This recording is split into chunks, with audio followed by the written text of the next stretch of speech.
I'm Dr. Jordin Wiggins, and this is the Pleasure Principles podcast.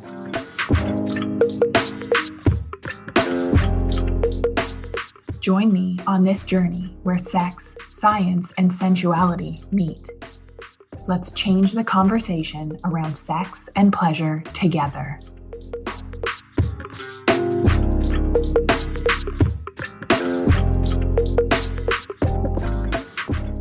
Welcome to the Pleasure Principles podcast. Today, I had the pleasure of speaking with Dr. Joli Hamilton. She's a relationship coach for couples who color outside the lines. She is a research psychologist, TEDx speaker, and AASECT certified sex educator. Joli's also the author of the best-selling book, Project Relationship, the Entrepreneur's Action Plan for Passionate, Sustainable Love, and host of the Project Relationship podcast. She spent the past 2 decades studying and reimagining what love can be if we open our imaginations to possibility. Joli helps people create partnerships that are custom built for their authentic selves, no more shrinking, pretending, or hiding required. I'm so excited for you to listen to this conversation with Joli and I.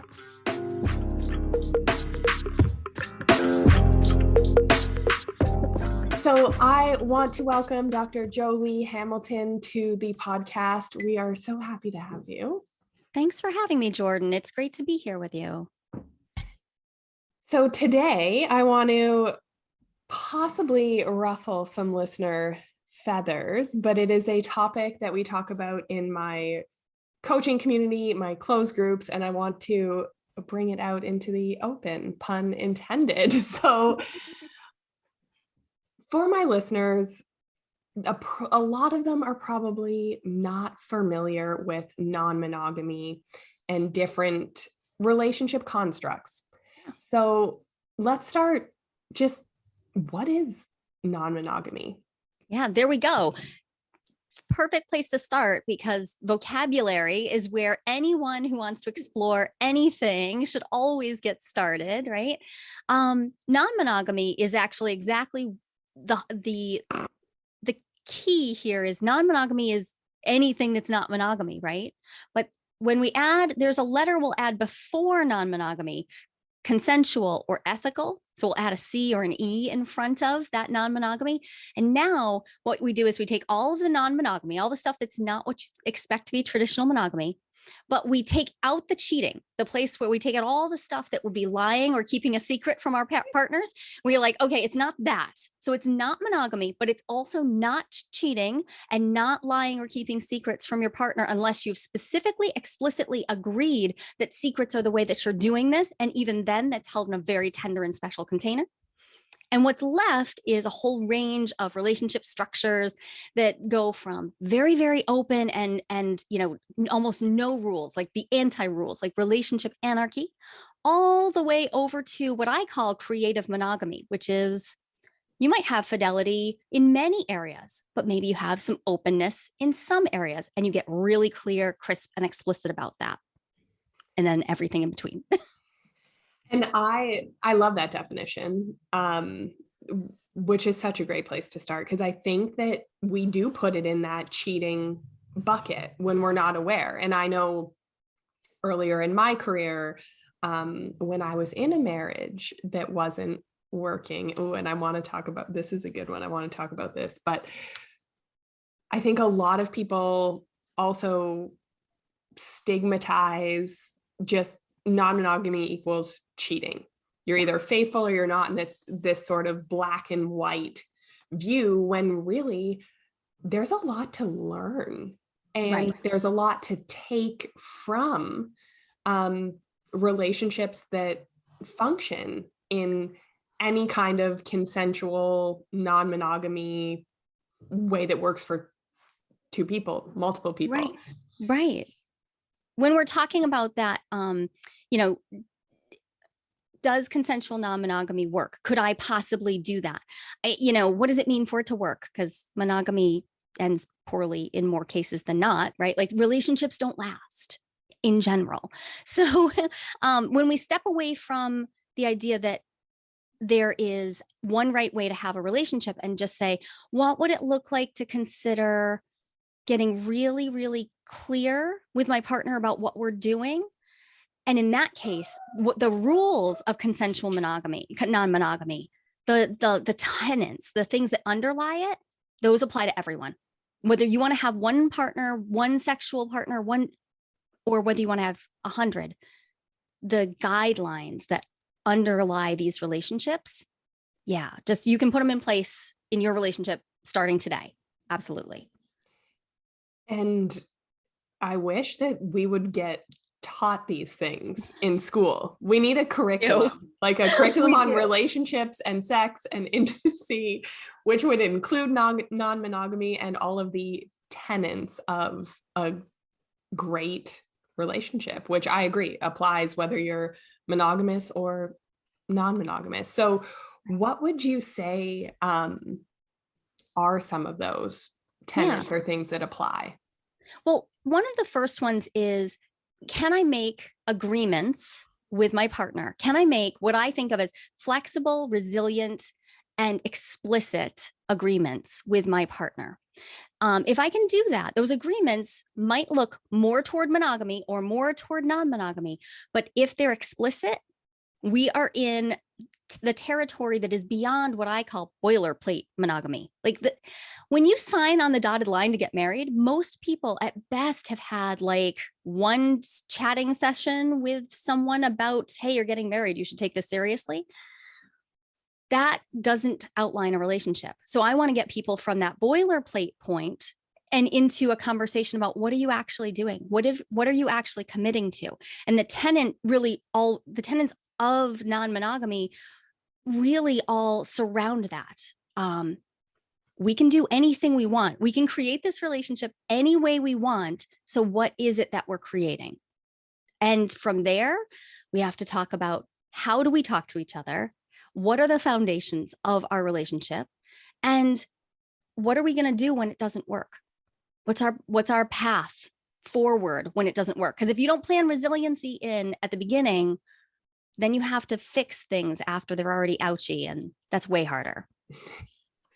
Especially when we go into things so rigid and sometimes getting in a boilerplate relationship in our early 20s. Right. And we think we know what we want, and it's not at all what we want. So if we were to plan for resiliency and flexibility and things from the outset, instead of having it be so rigid, think of how many happier relationships there would be. Right. Because there's the thing. I define relationships as, a success if they can gracefully transition between phases. Whether that means you transition together or you transition into apartness, but can you gracefully transition? And nothing about my experience of signing on that dotted line when I was 20 years old, nothing told me what I should do when the deal didn't work anymore. And so then it was just, do I stay married or do I get divorced? Now, it wasn't enough option. That wasn't actually enough we were at that point. So we'd been together for 17 years. So we were in our early 30s. We were different people. We'd grown, we'd changed. Who doesn't need to negotiate after a decade or more? And so that idea that your relationship is an ongoing negotiation is transformative. Monogamy is great. If it works for you, awesome. But what if your monogamy also included the idea that you needed to get on the same page and then continually, regularly revisit that page to meet who you are today, to meet your partner fresh? It's also juicier that way, because then your partner's not the same person. We're advancing the plot that way. Right. We're not just stuck in and when we think of marriage, ball and chain, like all of those, they just feel heavy and icky and closed and rigid. And I'm married again, but I have a very open, extremely communicative, designer relationship now. So, we've been together now for 12 years, and it's really been more like 4 distinct relationships in a lot of ways because of the phases, because we shift. And that is, I think, what people tend to actually do. They grow, they change, they shift, but do they talk about it? Do you feel like you have a, not just safety to, but even the motivation. Like where does this fit? If your parents didn't model this for you, and we know our schools don't teach us to, where will you learn to have these conversations on a regular basis? But when you do, your relationship is just plain more fun. It meets you where you are now. Who doesn't want that? And there's no way, we talk about this all the time in my work, what you desire now is going to be very different than what you desire in another decade. Right. Or you might think you want something, get it and go, oh, that's not like that. I don't love the way this feels, or this isn't what I wanted. And to have those routine check-ins and do it in a way that leaves you both more connected, more seen, right? It's not a blaming. Right. It's not blaming. That's where I love the idea, like the underlying idea of communication. I think everybody knows great relationships have lots of communication. Cool. But having an agreement to actively revisit the basic components of your relationship is revolutionary at this point for our modern culture. This is not what we were told to do. And so if you just add that step, now you've added a piece of life to your relationship. Like you've added some more enlivening to it because it has a chance to upgrade with you, to grow with you, rather than assuming that it just has to figure, like almost treating our relationship like, well, the marriage better figure it out because neither one of us knows how to. Not very effective, but it's what we do frequently. We're like, I don't know, marriage is work, but your marriage doesn't know.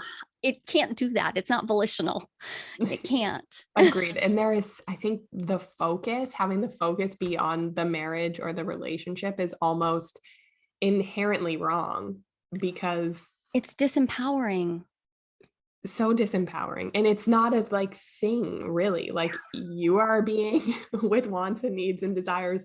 So is your partner. Those are going to change. And really all we can do is focus on ourselves, learn how to effectively communicate it, and have both parties like do the same. And then you can grow from there, which is, that's like my wish for the world. Totally. I mean, I think of relationships as the best for me, like they're the best container for me to become more myself, because they're the place where I get banged up. They're the place where I make mistakes. They're the place where I let myself down and I get it reflected back to me. I do that in a vacuum and I can still imagine that I'm perfect. I do it in relationship and all of a sudden, oh, the lessons are everywhere. Awesome. And I have 7 teenagers, so I know about making mistakes with people, like seriously. But being able to invite that, like, oh, what we're doing is growing, maturing, constantly maturing together next to each other. That's one of my favorite parts about having a relationship that goes off the beaten path and branches out into openness. It constantly reminds me that I get to make this relationship what I want it to be. It's not happening to me. And that's what my clients usually find, like, that's the moment. That's the pivotal moment when you go from your relationship happening to you making it. Everything can change after that. So empowering when you get out of that victim mindset. Or I see people so stuck in fear that sometimes they're even just brushing so much stuff about their relationship under the rug because they're scared, and they're scared to even look at it. Scared to even say like, wow, this is terrible. I do this for the clients that struggle with that. I do this resentment list and I say like, I want you to write down everything that makes you feel resentful about kids, about your partner, about your work. And they're like, oh no, like it's good. And then if we have like a text thread or the next time we get on a call, it's like a litany, a list. It's ongoing because it's just been, you're just too scared to even look at it. So what do you think some of the stigma or fear around non-monogamy is? Yeah. Well, let's name the elephant in the room. Almost everyone who is newly confronted with the idea of non-monogamy is, Jealousy. No, I couldn't, because jealousy. And I want to invite everyone to take a breath with whatever reaction they have to the word jealousy and the idea of there being multiple partners around, because jealousy is neutral until you decide what to do with it. Jealousy itself it's an emotion like anger or sadness. We don't say, anger. I can't have any anger in my life, because that would not be healthy. Jealousy is just like that. It's just giving you particular sets of signals. So in order to really start to deal with our stuff, like what do we want from our partner? What do we want for ourselves? How do I want to experience freedom and security? How, like, what's the right blend for me? I need to deal with the fact that jealousy is going to come up one way or another at some points, and learn how to deal with that. We're just not taught what to do with jealousy, but it's incredibly workable. It's there for a reason, and you're not doomed by it.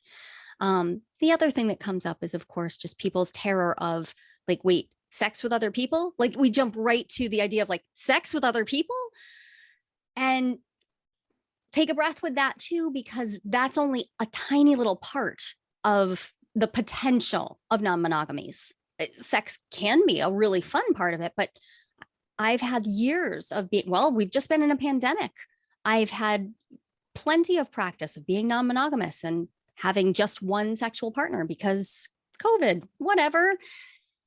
So all those things, all the fear that comes up, that rises up, the jealousy that comes up and rises up, know that it's totally normal, because we're talking about something outside of your paradigm.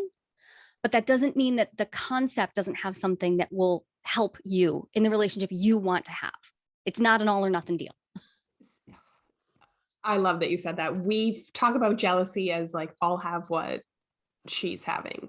Yes. Little nod to When Harry Met Sally. Yeah. And more as a like a signpost or like a blinking light of, hey, like that was a big emotion. There's something here. There's something I'm missing. Like, what is it? It's not necessarily this green-eyed jealous monster, but maybe there's something to learn from that emotion, just like something to learn from your anger or resentment.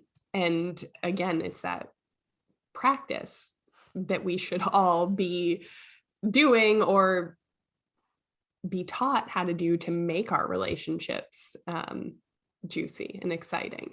Right. It would be lovely if, and even I've been raising children my whole adult life. Had my first when I was, 22, and here I am. I have an adult daughter who's 22, and I think, okay, what have I spent those 22 years teaching her about relationships? And I can say lots of things to her, but what I've really been teaching her is what I've done. So she's witnessed me. We all know this intuitively, like what we witnessed from our parents is what really stuck in our minds, in our neuroplasticity. Like that's what got wired harder. But that doesn't mean that we're doomed to it. So I actually like just bringing consciousness to something like jealousy, just bringing an awareness. Was jealousy something that you weren't supposed to be in your house? Was the idea of someone interrupting your love bond, like, was that just so threatening that you couldn't even talk about it? Or was it kind of normalized, and maybe that's less of a big deal for you? Because those are the conversations that let you know yourself better. And then you have that conversation with your partner and you find out that they grew up in a completely different context, learning a completely different set of things.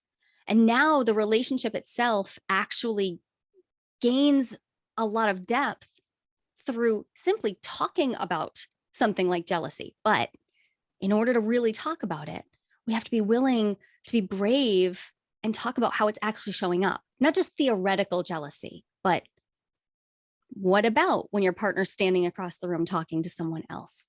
What about when you just you broach the topic of non-monogamy, even in your mind, and the fear just rushes in to fill the space? Like, using those real examples and being in tune with that lets you have a real conversation. That's not just about, oh, well, we saw this on a TV show and I would react in this way. Because that's that intellectualization that we want to drop down into our bodies and really feel it. Then we'll have feel not the think the feelings. feelings. Yeah. Which Or- I mean, I love to do. I love to intellectualize my feelings. It's my favorite hobby. Me too. Made it a part of my work, right? That Right. we teach what we need to learn. So. Totally.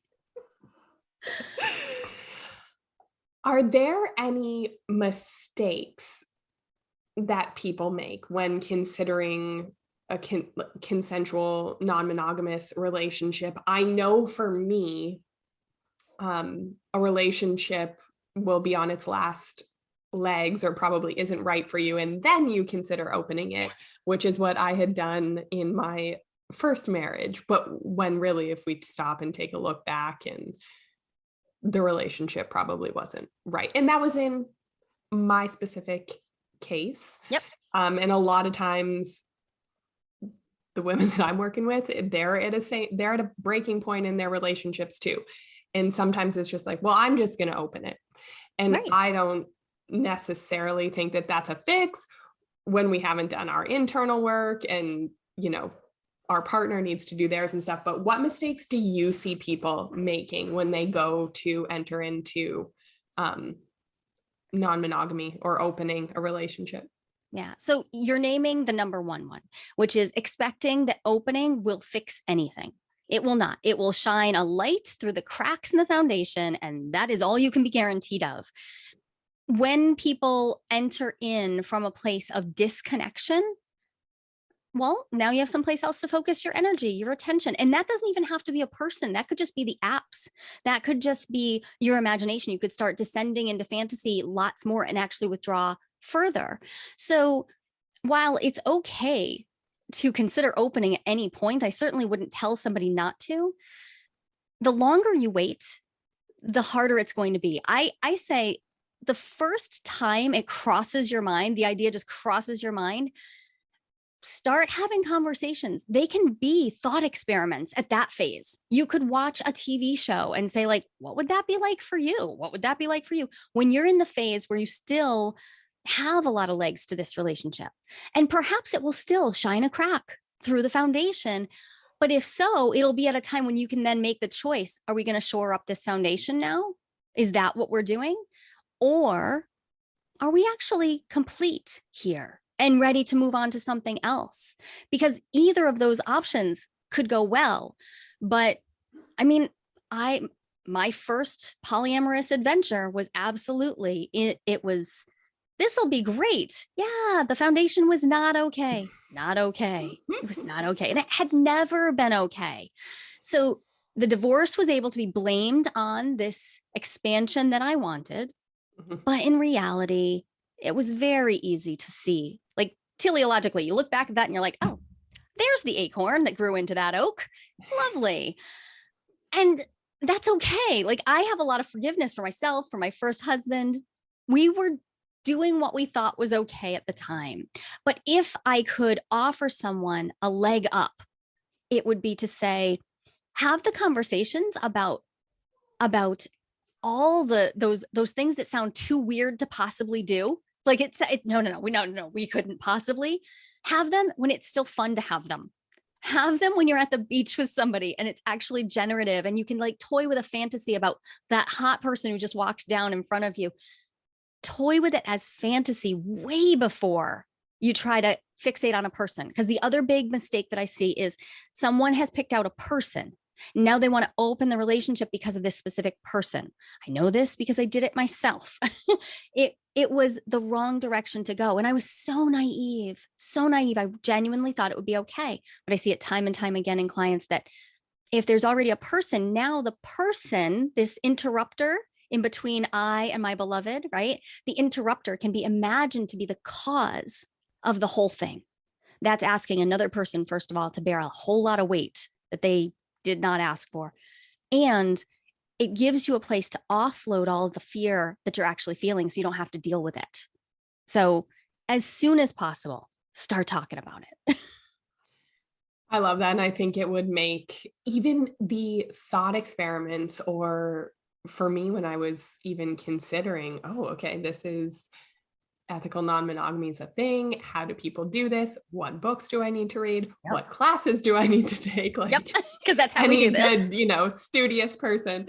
But even just that exercise and going through and going, oh, okay, so communication, being ethical, getting clear on my desires, working through jealousy, like all of those things. It was like, well, shit, if I would have learned this on day one, maybe my marriage wouldn't be failing. Yeah, there's the thing. When I look now at the skills that I put into practice in every non-monogamous relationship I have, if I had put those into practice at the beginning, we would have either made it or not, but we would have made it or not based on real effort we'd both put in and on creating shared meaning, which would have meant if we had broken up, it would have been from a place of, wow, we aren't the right people from each other, instead of the animosity and blame. I mean, just straight up blame. Somebody's going to take the blame for this. These skills really can be they can be the pivotal moment where you're like, oh, we could just make whatever we want happen. And it's really just conversations. It's just conversations. There's nothing more complicated than that. That's it. And it's so freeing. It's so invigorating. And to not, like, when you feel stuck, like, oh, I have to show up in this way, in this capacity, relationships fail, marriages fail at an alarming rate. But what about the people that are still together, but like miserable or going through the motions, right? That's it. That's what my now partner tells me all the time. He's like, I am never afraid of you leaving me, but I am desperately terrified that you would stay because you think you should. And that is actually part of why we practice consensual non-monogamy, is because both of us want to know that we are choosing to stay every day, and for very different reasons. We have different attachment wounds. We have different histories. But so for very different reasons, we show up and say, I'm choosing you. I'm choosing you today. I'm choosing you the next day. That is a very different relationship from what most of my clients show up with. They begin from a place of obligation. I committed to this person. I have a duty to stay by them. And that's just not a juicy place. It may even be strong, but it's not juicy. Yeah. And we talk about dutiful sex, having sex because your partner wants it, or just like checking a box off a to-do list. Like, oh, okay, I did that. And yeah, choice is sexy. There's life there. There's desire. Like, we all want to be desired and chosen. Right. And I think really that's like commitment too, right? It's like, I'm choosing you. And as you evolve and grow as a person, as I evolve and grow as a person, like, I'm still choosing you. And that's sexy. That's it. Growth over comfort any day of the week for me. And yet I have worked with other people, and I'm sure you've seen this too, folks who really desire a relationship that follows the groove, that they really want that what they think of as the normal, like the regular relationship. Great big air quotes around that, because we know there's no such thing, but they want what they see that way. And I would say these conversations are still exactly the right ones to have, because when you find out that you overtly agree with your partner in that way and you both want to be super normie, awesome, fantastic, total win. Because now you've had the conversations. You can relax. Parts of your body will just relax then and feel into like, wow, I used to be afraid of having an honest conversation because I just thought we'd just follow the rules. And now I've had the conversation. We know we're on the same page. Yes, we're following the quote unquote rules, but it's from a place of real knowing and real honesty. That's just as delicious as any extramarital sex I've ever had. Absolutely. Yeah, completely agree. And it's a choice. It's where it's coming from. Yeah. So I guess we talked about when not to do consensual non-monogamy, and you said to have these conversations early, but when are times where consensual non-monogamy would be good, or you would recommend it? Yeah. So I like to say this. I never espouse, I never tell anyone you should do this, but there are times that are more conducive to making these changes. So before you have children will be different from after you have children. I did not become polyamorous until after I had children. I've seen lots and lots of people successfully do it, but is it easier to begin these conversations before? My honest answer is, yeah, sure it is. There are fewer constraints on your imagination, but there are also fewer constraints on your calendar. Some of this is just about time. So there's nothing wrong with saying, you know what? I'm in my pre-married phase. Maybe I want to just try this out, experiment with it and see whether it's the right fit for me. Maybe it will be, maybe it won't be. Another great time is when you're feeling that boredom creep in that hasn't turned into resentment, but you're just bored. So here's my trigger phrase. If you had sex and your partner asked you about it and you're like, it was fine. As soon as you say the word fine, it's a great time to consider how you might want to be expansive. And again, this doesn't have to be, oh, let's rush to a swingers club. It doesn't have to be that. I know. Why do we have such black and white thinking about this? It's like you're either in a monogamous relationship, right, going to church on Sundays, or you're at sex parties. It's like, right. There's a gradient lot of space. There's a lot of space in there. Right. So I would say when that boredom creeps in is a great time to consider perhaps, how do you use fantasy? And is your fantasy life exclusive?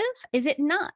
How do you use pornography? Is it used in your house? Is it not? Do you use it together? How do you want to explore that? But there are a million other ways too. There are so many parts of our life that we could be either exclusive or expansive. So you could choose any one of them to start with. A lot of people start with just talking about how do we do our friendships? Do I actually have friendships that are separate from you and are you're thrilled for me to have those friendships? We could start right there. You want to get a little more interesting? Have a friendship with someone of a gender that you're attracted to, that your partner feels maybe a little threat around, and explore that. A friendship. What happens?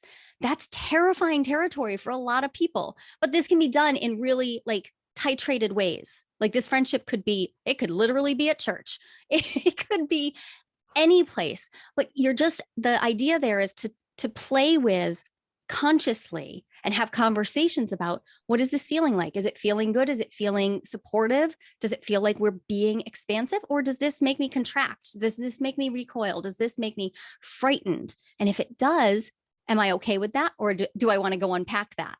And this is where I like to see people doing their individual work while doing their together work. When people open up, I love to catch them very early in the process, very, very early, because we can do individual work and together work and find out, oh, a bunch of your individual work wasn't going to come out unless you also dealt with some of this messy together stuff. You need that mirror. You need that mess. You need something to trigger you. There's this point, and I'm sure with the people you work with, it's the same, where it's like turning the lights on.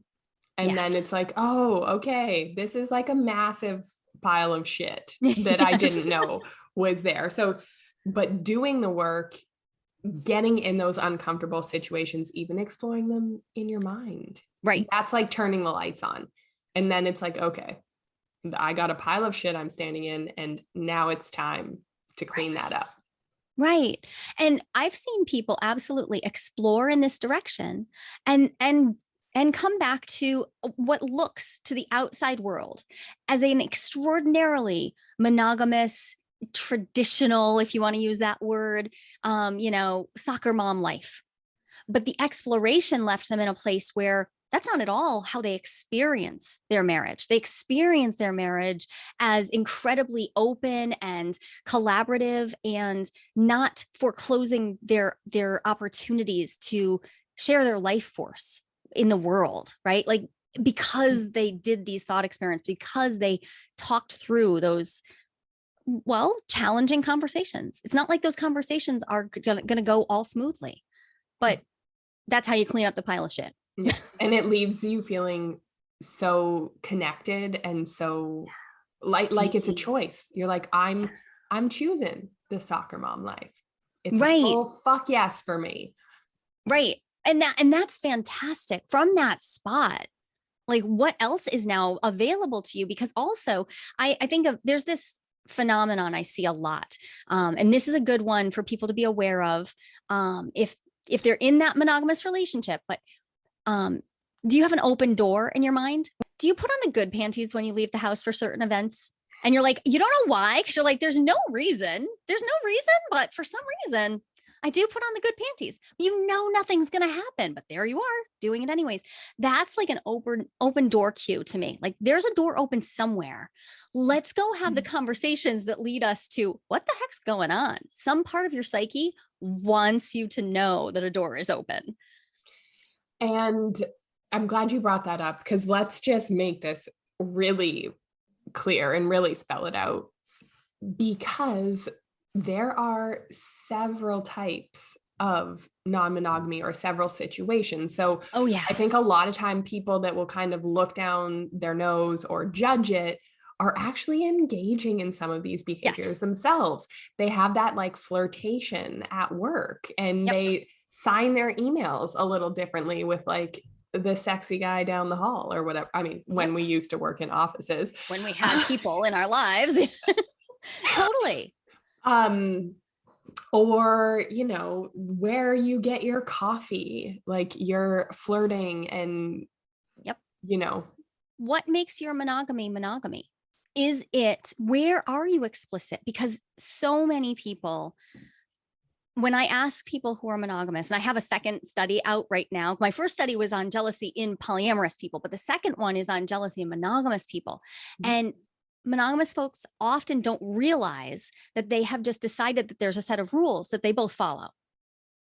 But they also know that they don't. They know that, but I do flirt with the barista. Or I mean, or like if I'm at a bar and and I'm dancing with people, like whatever, that's not the same.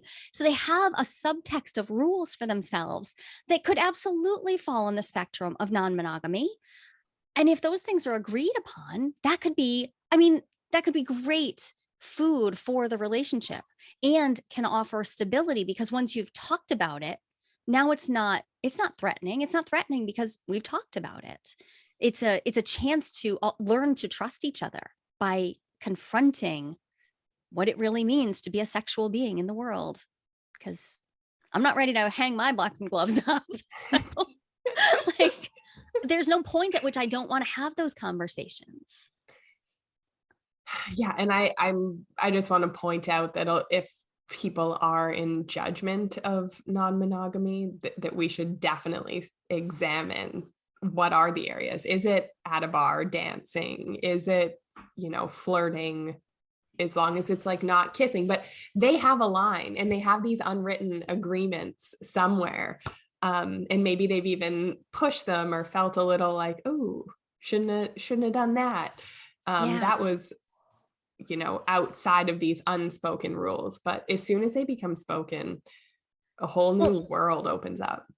What a great place to become aware of where you can also fall into a deep shame spiral, right? Like, so if you have unspoken rules and then either you break them and you shame yourself because you're like, oh my God, what have I done? Or you catch someone breaking a rule that possibly isn't even explicit, but it's breaking the implicit rule of your relationship. Now you have a weapon you could choose to use. This is not ideal relating material. And once we have weaponized our monogamy, is it really the thing we want it to be? Because there's a real opportunity in choosing monogamy and having these conversations and deciding on what exactly it looks like. But if what we want is actually just to be able to tell our partner they did something bad, if that's the protection we want, we definitely have an opportunity in front of us to do our own work, because that's not about our partner. That's about us. Yeah. It's about being shamey and blamey and critical. And And that usually ends in some pretty messy divorces. Especially, I'm in my 40s. So it's like everywhere. It's all around me that like, oh, we outgrew each other. But then there's all the stories that come behind it. All of the really tragic stories of hate and anger pointed at each other that are born out of a lot of conversations that were never had. Agreed. It's so sad because we can do so much better, which is why we have the best jobs ever. Love my job. Last question from me. So I see a lot of women, specifically usually, that have low libido. They really struggle, difficulty with desiring sex, difficulty getting aroused and staying aroused, just like sexual dysfunction. Yeah.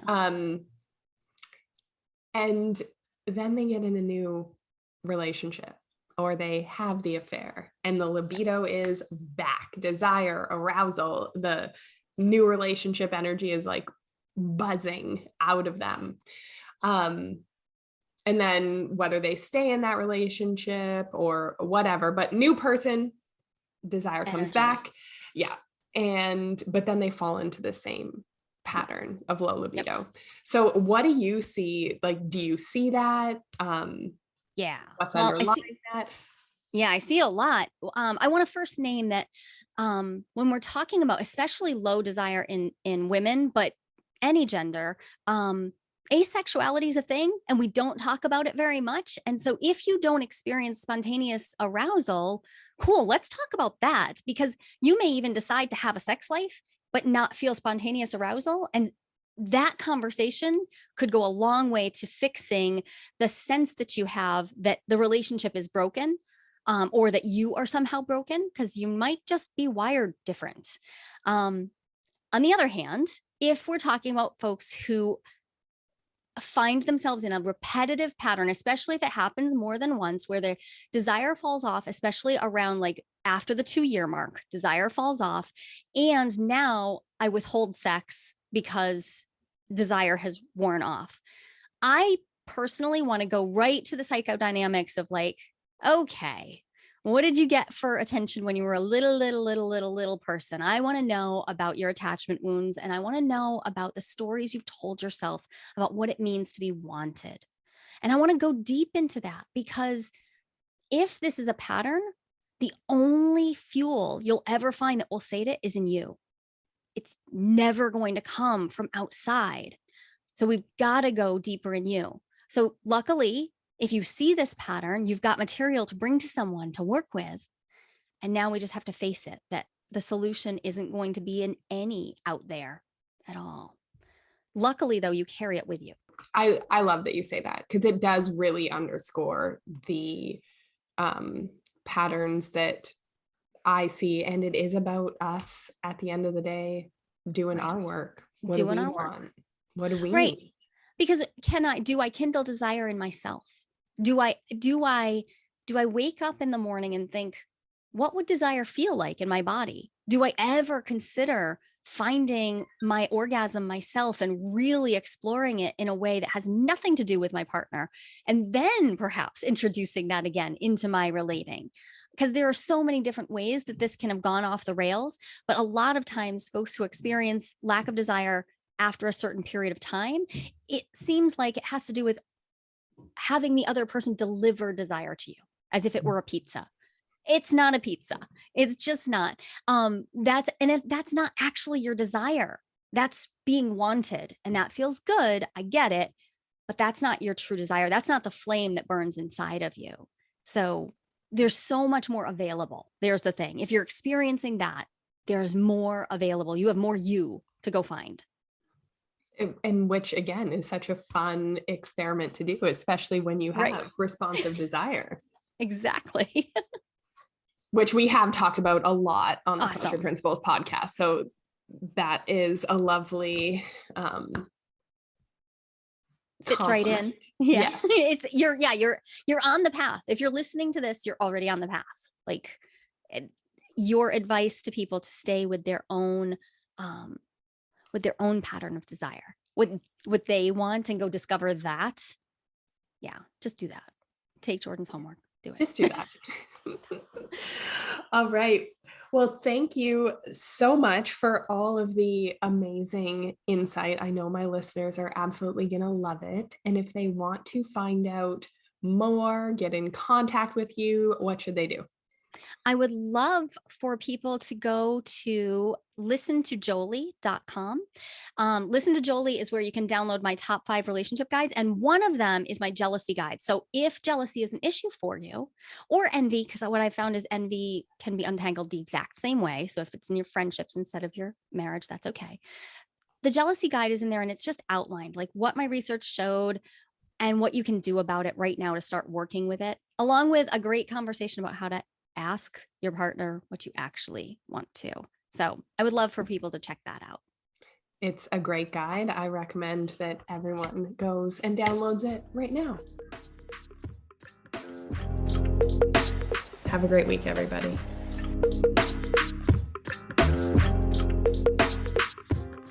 If you like what you heard in this episode, leave me a rating.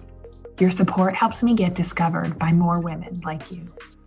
Together, we can change the conversation around women's sexual health and pleasure for you, your partners, and generations to come.